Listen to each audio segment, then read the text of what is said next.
Dear students, आप सभी लोगों का स्वागत है आपके अपने यूट्यूब चैनल डीजे सर पर। आज का यह वीडियो बहुत ही इंपॉर्टेंट हो रहा है क्योंकि इसमें हम लोग बात करने वाले हैं आपके पोइट्री के मोस्ट इंपॉर्टेंट चैप्टर, जो पहला चैप्टर है आपका माई मदर 866 के सेंट्रल आइडिया के बारे में। तो आइए वीडियो में अंत तक जरूर बने रहिएगा। देखते हैं हम लोग। देखिए, आपका जो सिलेबस था अभी तक आपने हिंदी बोर्ड से आप हिंदी अंग्रेजी को यूज कर रहे थे, लेकिन आपकी जो इंग्लिश की बुक है वो भी अब जो है वो सीबीएसई पैटर्न पर हो गई है। जो एनसीईआरटी की बुक है वो अब लागू हो चुकी है इंग्लिश में भी आपका। तो क्लास 12th की इंग्लिश में जब पोएट्री है आपका एनसीईआरटी का, उसका जो पहला चैप्टर है माई मदर 866, ये देखिए सेंट्रल आइडिया इसका बहुत ही इंपॉर्टेंट रहेगा और आपका ये फिक्स है, ये आपको 4 नंबर में आता है और आपको देकर जाता है पूरा का पूरा नंबर। तो सेंट्रल आइडिया का देखिए हम लोग बात करते हैं हम लोग पहले पोयम पर। ये हम लोग का यानी पहला चैप्टर का ये पोयम है, इस बात को भी भूलिएगा मत, ये पहला चैप्टर है माई मदर 866। तो देखिए इसके सेंट्रल आइडिया क्या है। इसका सेंट्रल आइडिया का मतलब होता है किसी भी कोई भी पोयम रहता है, कविता रहता है, तो उसका जो केंद्रीय बिंदु है वह क्या है। तो देखिए ये जो है इस चैप्टर का नाम जो रखा गया माई मदर 866, तो मेरी माँ 66 वर्ष की उम्र में। चैप्टर है माई मदर 866, मेरी माता जी 66 वर्ष की उम्र में। तो देखिए इस पोयम में जो इसकी पोएट्स हैं, मतलब कवित्री जो हैं कमला दास हैं। तो हम लोग जो स्टार्ट करते हैं तो जाहिर सी बात है पहले इनका परिचय दिया जाएगा। तो आप सेंटेंस को कैसे लिखेंगे, तो आप जब लिखते हैं यहाँ पर देखिए आप यहाँ जब स्टार्ट करते हैं द पोयम आपका पोयम क्या है, माई मदर 866, माई मदर 866, आप इसको अंडर का नोटेड कमा लगा दीजिए। इज कंपोज्ड, क्या हो जाएगा, कंपोज्ड मतलब लिया गया है, कंपोज्ड बाई पॉपुलर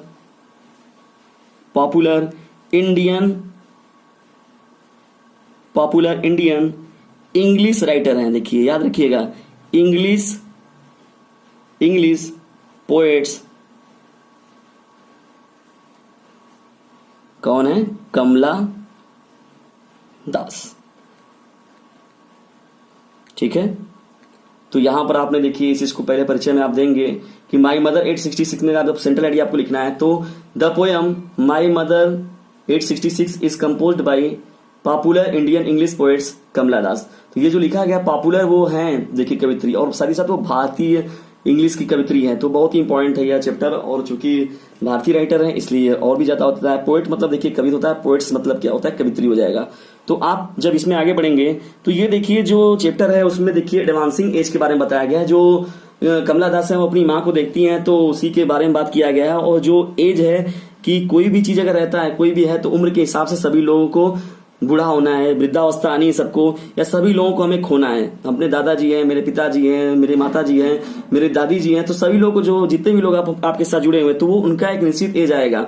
अगर वो भी नेचुरल प्रोसेस है, यानी कोई भी लिविंग अगर थिंग्स रहेगा तो उसका नेचुरल प्रोसेस से उसको गुजरना है, यानी उसको वृद्धावस्था तक जाना ही है। तो इससे हम बच नहीं सकते। तो वही अपने इस भावनात्मक इमोशनल अटैचमेंट को जो कवित्री है वो दिखाना चाह रही हैं। तो इसमें बताना क्या चाह रही है, वो इमोशनली और सेंसिटिव टाइप में जो पोयम है वो एक तरीके से इमोशनली और सेंसिटिव है, कनेक्ट कर रहा है, कनेक्शन कर रहा है माता के साथ तो उसकी पुत्री का। तो देखिए इसमें क्या लिखा जाएगा। आप अगर स्टार्ट करते हैं यहाँ पोयम को, इन दिस पोयम, अगर आप स्टार्ट कर देखिए सिंपल लैंग्वेज में मैं एकदम चल रहा हूं, यहाँ पर आपका देखिए एकदम सिंपल लैंग्वेज में आप ध्यान दीजिएगा। तो यहाँ पर क्या हो जाएगा, in this poem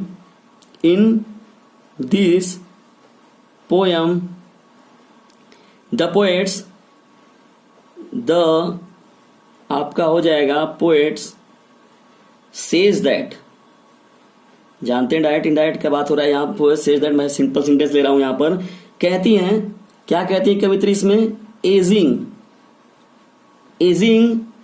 is a natural process for all living things. बहुत ही मजेदार है यह लिविंग थिंग्स। इसमें बताने का मतलब क्या, देखिए in this poem the poet says that ageing is a natural process for all living things, मतलब जितने भी जीवित चीजें हैं उन सभी के लिए, जीवित प्राणी जितने भी सजीव हैं, इनके अंदर सांस चलती है, ऑक्सीजन लेते हैं, ये चीजें करते हैं, वृद्धि होती है उनके अंदर। तो इन this poem the poet says that ageing is a natural process for all living thing, ये नेचुरल प्रोसेस है, वृद्धावस्था आना, बढ़ना, ये जो है सभी के साथ है, इसमें जब हम लोग आगे बढ़ेंगे, the poem is based on, ये जो पोएम लिया गया है ये एडवांसिंग एज पर है आपके, तो आप इसमें अगली लाइन जोड़ेंगे। देखिए सिंपल लैंग्वेज एकदम याद रखिए, this poem is based on, this poem is based on advancing as. Advancing की स्पेलिंग आपकी हो जाएगी ADVANCING, advancing as. Advancing as का मतलब हो गया बढ़ती उम्र पर आधारित है, ठीक है। उसी के बारे में देखिए जो कवित्री वो हाईलाइटेड भी उसी चीज को कर रही हैं। तो यहां पर आपका क्या हो जाएगा, this poem is based on advancing as. अब देखिए इसमें कहना क्या चाह रही हैं, अब भाई अपनी माता के साथ वो कनेक्ट भी कर रही है कमला दास जी को, तो अब उनकी माता जी को भी थोड़ा एंट्री कराते हैं इसमें। इन दिस पोएम, आगे मैं बढ़ रहा हूं अपना, देखिए सेंट्रल आइडिया को लेकर। इन this poem the poets expressed, प्रकट करती हैं, क्या प्रकट कर रही हैं, हर ग्रीफ अपने भावनात्मक दुख को प्रकट कर रही हैं, grief for fear of loss her mother, ठीक है। देखिए याद रखिएगा, this poem is based on advancing age पर आधारित था। In this poem the poets expressed her grief for fear of loss of her mother. ये जो इस पोएम में क्या है, जो कवित्री हैं वो एक्सप्रेस कर रही हैं अपनी दुख को, भावनात्मक दुख अपने प्रकट कर रही हैं, फियर भय को, लॉस ऑफ हर मदर कि वो अपनी माँ को खो देंगी। वह जब अपनी माँ को ध्यान से बैठकर देखती है तो उन्हें दुख होता है इस बात का कि मेरी माँ भी एडवांसिंग एज में है, वो अपनी वृद्धावस्था में धीरे धीरे जा रही, मैं इनको कहीं खो न दूं, मैं इन्हें खो न दूं। इन this poem the poets expressed for his grief fear of loss of her mother, वो अपनी माँ को खोने का भय उनके अंदर सता रहा है, ये चीज आ रहा है। तो देखिए मैं पहले ही बताया था कि ये जो पोएम है आपका किस पर आधारित है, आपके इमोशन और सेंसेबल पर आधारित है, आपकी भावनात्मकता पर आधारित है। तो देखिए इसमें जो पोएट्स हैं वो अपनी भावनात्मक स्थिति को बता रही हैं। इट इज, अगर मैं लिखना चाहूंगा सिंपली वर्ड में, तो यहां पर हो जाएगा आपका it is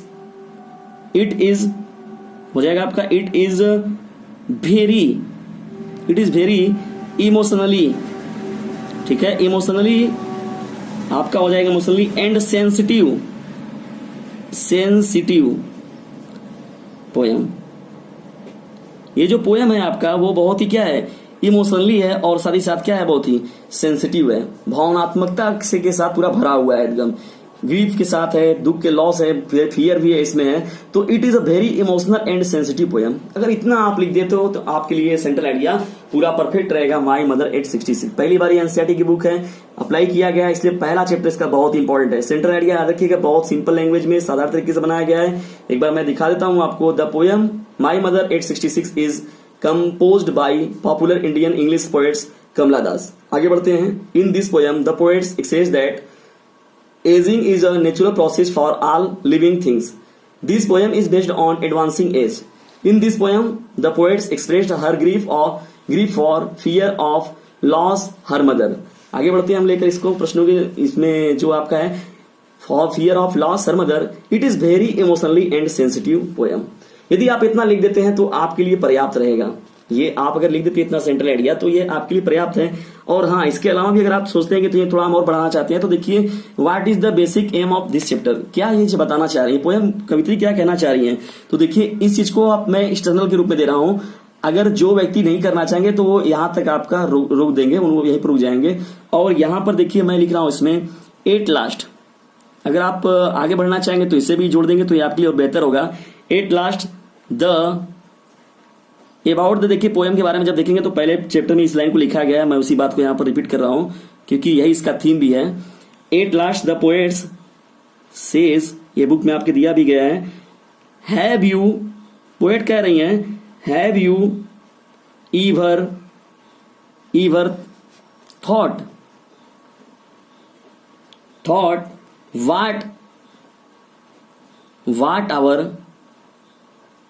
what our elderly parents expect from us। देखिए ये आप जोड़ते हैं इस वर्ड को, ये लाइनिंग जो है बहुत ही इसमें 4 चांद लगा देगा आपका। यानी इस सेंट्रल आइडिया के पोएम में जो बताया गया आपको, इसमें ये 4 चांद लगाने वाला लाइन है। एट लास्ट जब आप देखेंगे बुक को भी तो वहां पर भी देखेंगे ये जो स्टार्टिंग में ही ये बात लिखा गया अबाउट द पोएम के बारे में, मैं उसी लाइन को यहाँ पर कनेक्ट कर रहा हूँ। At last the poet says have you ever thought what our elder parents except from us.